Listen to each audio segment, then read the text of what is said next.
আসসালামু আলাইকুম, সবাই কেমন আছেন? আশা করি সবাই ভালো আছেন। তো বাংলাদেশে মনে করেন যে 5ই আগস্টের পর থেকে নতুন একটা সিরিয়াল শুরু হয়েছে। 5ই আগস্টের আগে মনে করেন যে 15, 16, 17 বছর ছিল একটা সিরিয়াল চলতেছিল, 16, 17 বছর, যে জঙ্গি, রাজাকার, তারপরে বাংলাদেশটা কি শিবির, জঙ্গি, রাজাকার এগুলা দিয়ে ভরা ছিল। এখন সেইটা একটা উল্টা যায়। এখন 5 তারিখের পর থেকে বাংলাদেশে নতুন সিরিয়াল শুরু হয়েছে। সিরিয়ালগুলো এমন হয়েছে যে আমরা সকালবেলা অফিসে যাই, এক সিরিয়ালের কথা শুনে যে এটা চলতেছে বাংলাদেশে, পরে মনে করেন যে 10 ঘন্টা ডিউটি করে আইসে ওরা শুনি এই 10 ঘন্টার মধ্যে আরও কত কাহিনী ঘটে গেছে। আবার মনে করেন যে 3-4 ঘন্টা মনে করেন যে কাহিনী এই সিরিয়ালের পর্বগুলো দেখে শেষ করে ঘুমাই, ঘুম থেকে উঠে দেখে নতুন সিরিয়াল চলতেছে। বা বাংলাদেশে কি চলতেছে, এই আনসার বাহিনী, এই রিক্সাওয়ালারা, এই মানে কি শুরু হয়ে গেছে, এই বাবার পরিচয়, মায়ের পরিচয়।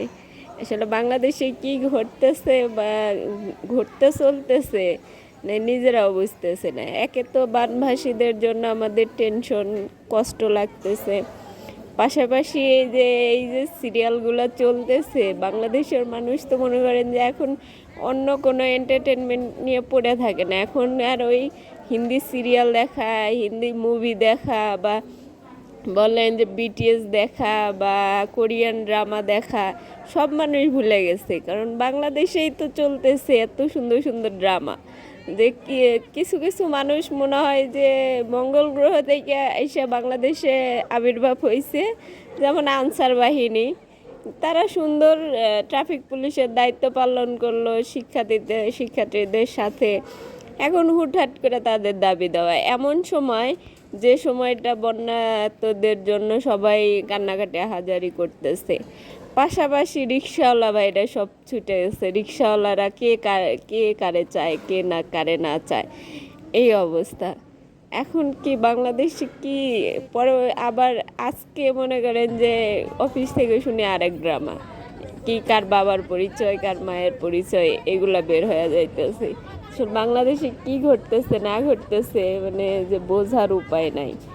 তো এখন মনে করেন যে আমরাও কনফিউশনে আছি যে কালকে ঘুম থেকে উঠে কি খবর পাবো, বা কালকে অফিস থেকে এসে না জানি কোন সিরিয়ালটা চলতেছে বাংলাদেশে। মানে অফিস থাকাকালীন ঘুমের সময় একটা টেনশনে থাকি, না জানি এই সময়টাতে কি ঘটে যাইতেছে বাংলাদেশে, আমরা নিজেরাও বুঝতে পারতেছি না।